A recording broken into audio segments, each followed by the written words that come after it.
Hey guys, what's going on? Steve, I'm back again, and I'm back with another Walking Dead video from the Thrifty Typewriter. So I'm continuing on with his analysis series, going over certain episodes, key episodes from the entire series. Like how the pilot episode was a fantastic pilot. Did TS19 reveal too much information too soon? When we got our first shocking moment of the entire series. And then, of course, when we finally realized the brutality of basically the world of The Walking Dead. I mean, I won't go into spoilers of those videos. Go and check those out, but they were really good. So this one here is called How Killer Within Laid the Groundwork for the Downfall of The Walking Dead.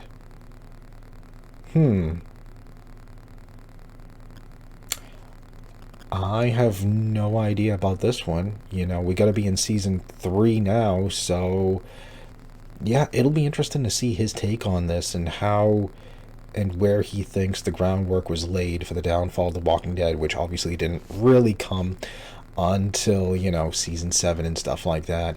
After the first episode, which was, like peak viewership. After that, it just started to go right down. I mean, obviously there was many problems with that. I think it was mostly all those bottle episodes right after that was just, having to wait like 2-3 weeks to see like Rick again, was just kind of like, ugh, but yeah, this one here will be very interesting to see his take on this, because I have no idea. But it will be interesting to see at the end of the video if I agree or not. So anyways, let's get on to the video and find out what he means by how Killer Within laid the groundwork for the downfall of The Walking Dead. Here we go. Throughout the many great episodes of the show, there's one that never really gets enough credit. Partially because it came on so early in the series, but also because it's easy to forget how consequential this really was at the time. Of course, I'm talking about Season 3, Episode 4, Killer Within. I haven't seen 9.3 out of 10 in years, and while it's not as flashy as some of the later episodes that are as highly rated, probably one of the most highest rated episodes. Truly was. Killer Within focuses on our characters' survival tactics and how when they put their resources and focus into the wrong tactic, it causes catastrophe for everybody involved. In today's video, I'm going to be recapping Killer Within and then giving my analysis as to why this episode really is the pinnacle of what made The Walking Dead great, and how this episode also actually eventually led to the show's downfall. So let's travel back to 2013 and discuss the biggest episode the show had ever seen at this point in Killer Within. This will be interesting. I'm very curious on his take of this.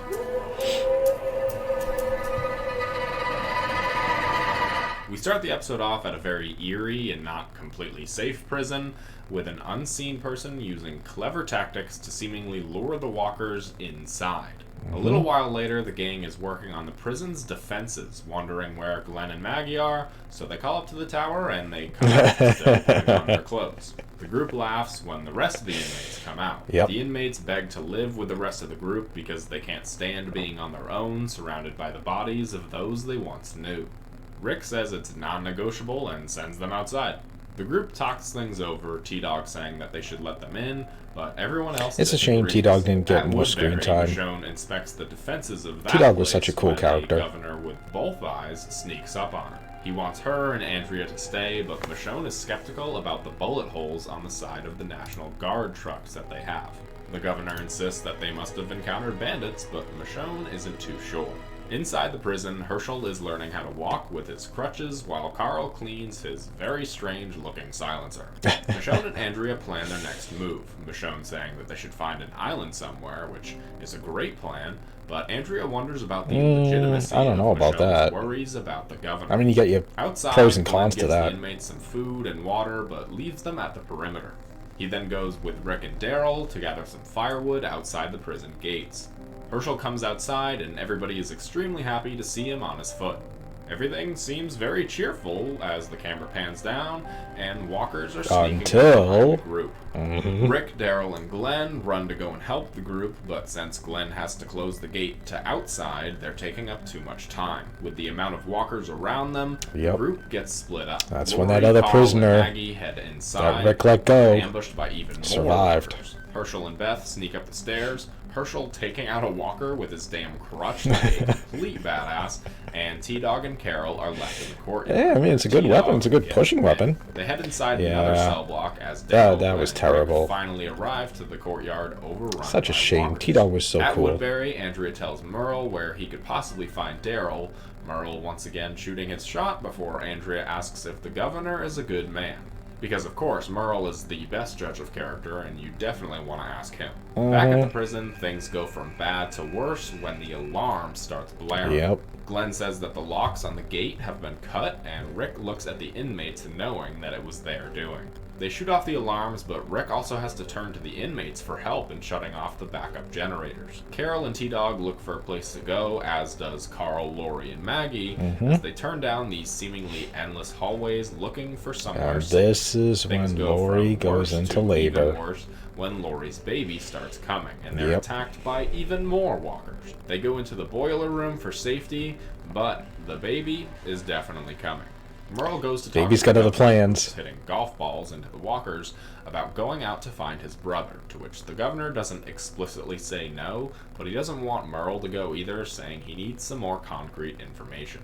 Rick looks for his family, but can't find them anywhere. Lori realizes the baby is coming, so Maggie goes to help her give birth, insisting that Carl needs to help, which, even in this world, would probably be the most traumatizing thing he could ever go through. Lori starts to push, but Maggie says something is wrong, and we see her hand covered in blood. T-Dog and Carol continue searching for somewhere to go as they're Yep, cornered, T-Dog still so bit. T-Dog sacrifices himself in order for Carol to get away. Rick, Daryl, and Oscar arrive in the generator room, where they find the real culprit behind this trouble, Yep. and it's the other inmate. The Andrew. one that Rick He let go. attacks Rick and forces his gun away, so Oscar picks it up and has a choice to make. Shoot Rick or his old pal Andrew. Oscar shoots Andrew and hands the gun back to Rick. Good thing, too, because he would have been screwed otherwise. Rick shuts off the generator and the siren stops. Maggie says that Lori isn't ready to have the baby, but Lori insists that Maggie has to cut her open to save the baby. Lori says goodbye to Carl, saying that he's gonna beat this world and survive. Yep, and So this that is where was we a get fun Crazy line. Rick. And Maggie makes the incision. The baby comes out, and Maggie goes to take it away. Carl says that they can't just leave her there because she's gonna turn. Right. Maggie goes to shoot her, but Carl insists that he do it because Yep, it's his she's mom. my mom. Carl I flashes gotta do to it. what Rick told him about how he can't be a kid anymore and Yep. that people are gonna die. Maggie goes to check if the coast is clear, and Carl And shoots. bang. Rick, Daryl, and Oscar find T-Dog's body, but no Carol in sight. They go back to the courtyard to regroup with everybody and plan to go back in to find her when Rick hears a baby crying. Yep. He asks Maggie where Lori is, but Maggie can't find the words to tell him. Rick realizes what this means.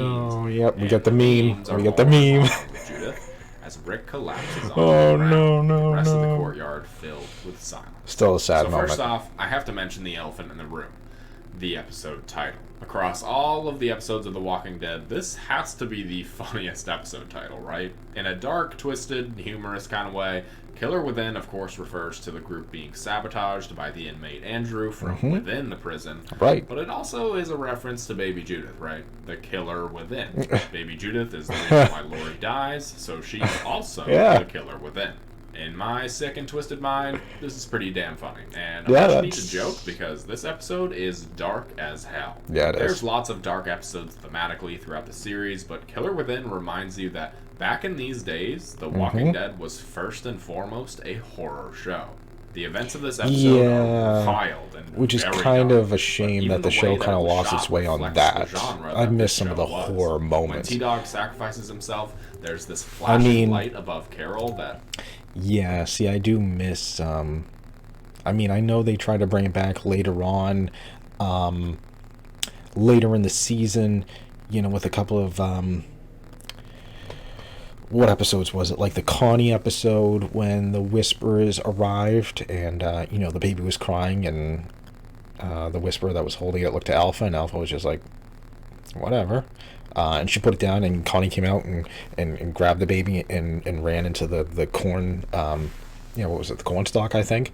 And she's running, and of course she can't hear anything. And then you're just seeing, Walker out of nowhere. Okay, yeah, that was pretty terrifying. The other Connie episode, it was her and Virgil, and they were in a house with what was it, like those primal people and stuff like that. Like, they weren't walkers, they were just people, and they were just scurrying around on like their hands and feet and stuff like that. That was pretty terrifying too. She's sitting there trying to sign to Virgil, like, hey, we're not alone in this house, and Virgil's like, just calm down and stuff like that. The big scary moment was when they was running from those people, and they ended up getting separated because they like pushed a wall or something like that and split both of them aside, and Virgil's trying to Connie, and of course she can't hear anything. Yeah, that was pretty terrifying. But yeah, it is a shame that the show did drift away a lot from the horror moments, because yeah, looking back on what he was saying about like this episode, and especially this scene right here with T-Dog and Carol together, having the flashing for show. The events of this lights. Episode are wild and very dark, but even the way that it was shot reflects the genre that this show was.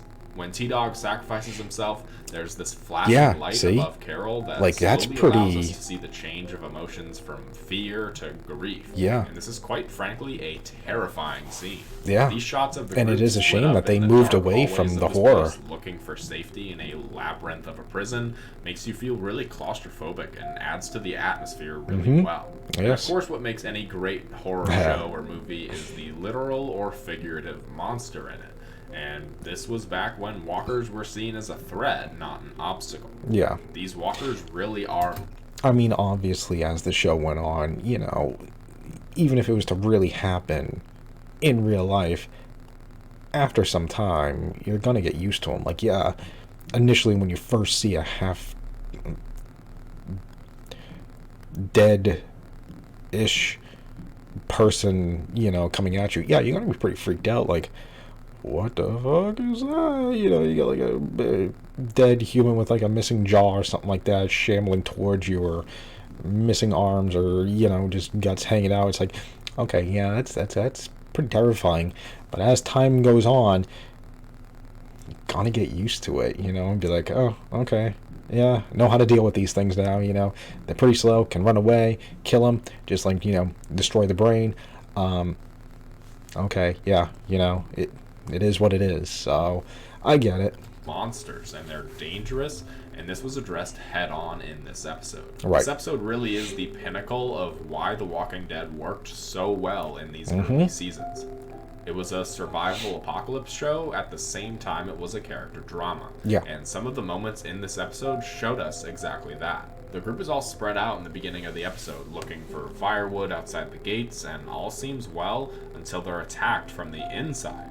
Rick, Glenn, and Daryl have to rush back inside to try and save everybody, but they also can't leave the gates open and let more walkers inside. Right. The whole beginning of the episode was spent talking about the defenses against the outside forces, but they weren't thinking nothing about the inside. The inside. So all these survival tactics they were using by locking the gates eventually comes back to bite them in the ass. Yep, because now you gotta unlock this gate, you gotta unlock this gate, you gotta unlock this gate. The Walking Dead so great because it showed us the little things about their choices for survival, and these survival choices would go on to show us excellent character drama. Going back to this episode, it's crazy to see such an eventful episode as the 4th episode in the season. In the later seasons, I'd say from like season 5 to like season 8, there was a pattern that people started noticing. If you watch episodes 1, 8, 9, and 16, you'd basically get the plot for the entire season. Yep. Sure, there are a few gaps to fill in, but really the only those are the big episodes were 1, 8, 9, and 16, otherwise known as the premiere, mid-season finale, mid-season premiere, and the season finale. If you look at Yep. seasons 5, 6, especially 7 and 8, you could just kind of watch those episodes specifically and basically get the gist of the entire season. Seasons 9, 10, and 11 were kind of forced to break this mold because it was so noticeable. Right. I remember tons of people talking about this. It was kind of like the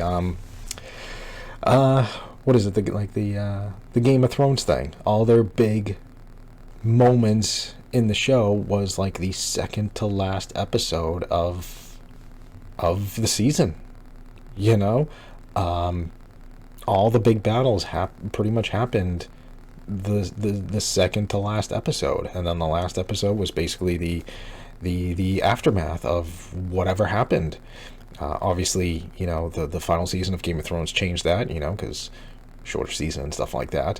But yeah, usually like episode 9 was like the big key moments of the show. I mean, I don't want to get into well, I mean, the show's been out for years now, so I mean, if you haven't seen it, well, it is what it is. Yeah, show ended in 2019. There's plenty of time to watch it. Yeah, because what? Season 2, episode 9, Battle of Blackwater. Season 3, episode 9, The Frames of Castamere. Season 4, what was that? Watchers on the Wall. Which one was that one? I haven't seen that one in a while. I forget which episode that is. Oh, well, I guess some of them they did kind of change a little bit. Season 5, episode 8, you know, Hard Home. Season 6, episode 9, once again, Battle of the Bastards. Yeah, season 7, this is when they started to really slim things down and, you know, cut the episodes in half and stuff like that, you know. Yeah, episode 6, Beyond the Wall. Steel Dagger, yeah, so. But yeah, Game of Thrones did the kind of same thing as The Walking Dead, you know. Big moments only on these episodes here, so. And some people even just watched those episodes and read what happened in the others.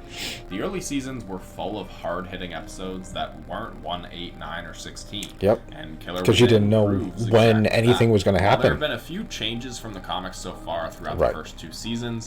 Killer Within showed us the biggest deviation from the comics at that point, and that was with Laurie's death. Yeah. Laurie would still die during the prison arc in the comics, but not until much later. Her death also came with Judith's in the comics, but of course, Judith in the show would go on to become her own character entirely. While Laurie wasn't the most popular of characters, her death really set the tone for the rest of the season. I mean, she was still a good character. Turns absolutely insane for the next like 10 episodes, and really isn't fit to be any kind of leader, and that in itself was also a big deviation from the comics. And this episode is received extremely well. This is a top 5 rated episode in the series, and for an episode to be top 5 so early, extremely well. This is a Too Far Gone, okay. No Sanctuary, yeah.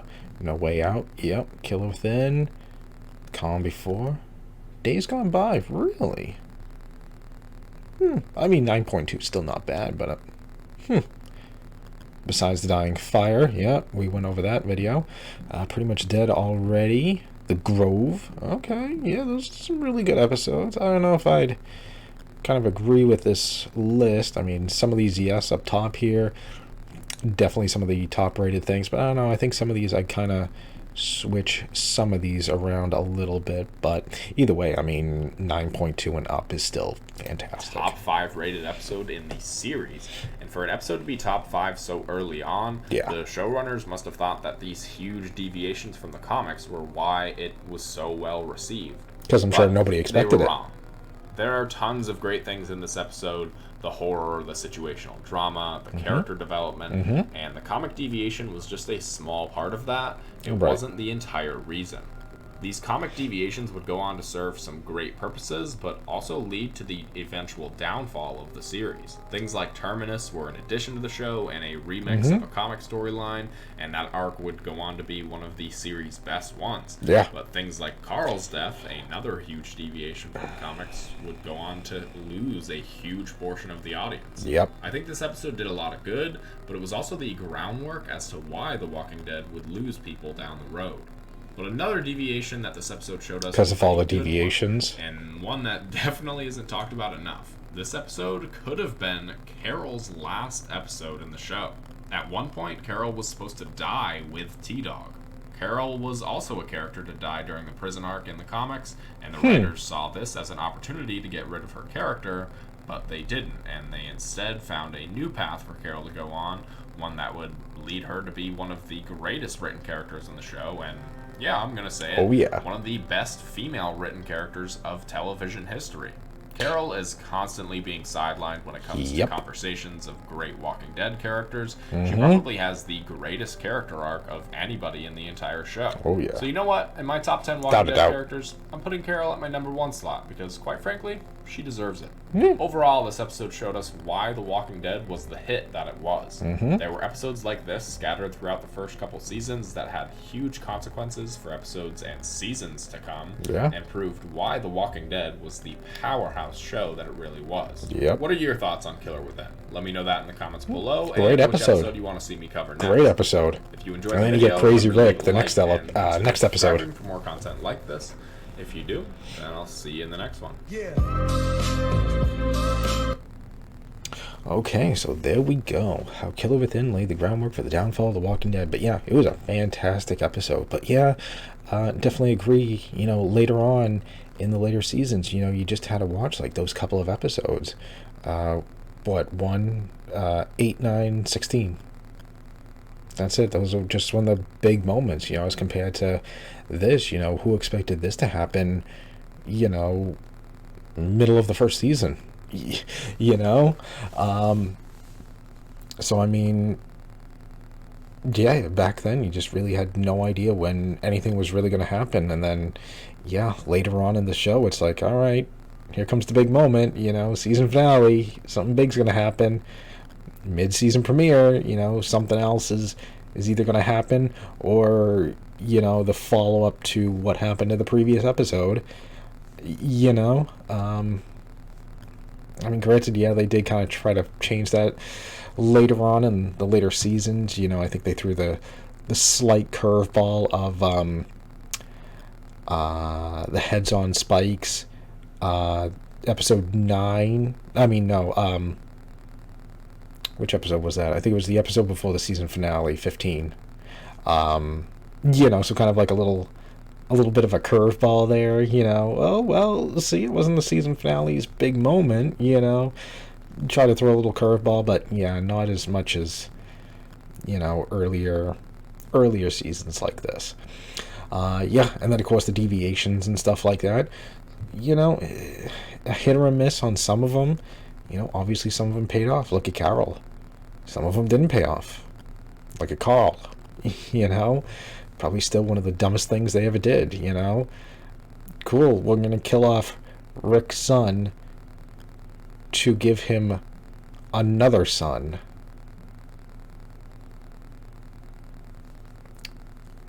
Okay. Rick can't have 2 sons? You know, he can't have two sons? He can only have 1, you know? So, yeah, that was, you know, and that was also pretty dumb, because, so we sacrificed Carl to save another character who then died, what, 2 seasons later? Like, really? I mean, I don't know, I think if anything, I think Sadiq should have, like, survived the whole show. Like, we sacrificed a major character for this character, and then he still died anyways, so we lost a major character, and then another character. I don't know. I don't know. That's just me. It just, I don't know. So yeah, some of the deviations work. Some of them obviously do not. But yeah, I start to agree. Yeah, the deviations definitely hurt. And then of course having the big moments of the show be episode 1, 8, 9, and 16. Pretty predictable as compared to previous seasons when you really didn't know when something big was going to happen. So yeah, very interesting episode and video, you know. So a lot of really good points made. But yeah, I'm definitely enjoying this series and stuff like that. So I'm looking forward to what the next episode he's going over is. But other than that, let me know what you guys think. What did you guys think about this episode? Did you agree with the video? Disagree with the video? Do you miss the horror of The Walking Dead? Do you wish they brought that back into more of a horror-ish show? And what do you think about all these deviations and stuff? Did you like them? Did you not like them? And of course, the predictable episode moments, of the series. Let me know. But other than that, I hope you guys enjoyed the video. If you did, hit that thumbs up button. That'd be awesome. Remember, feel free to subscribe to my channel. And other than that, just stick around. More videos are on the way. And I will see you guys next time.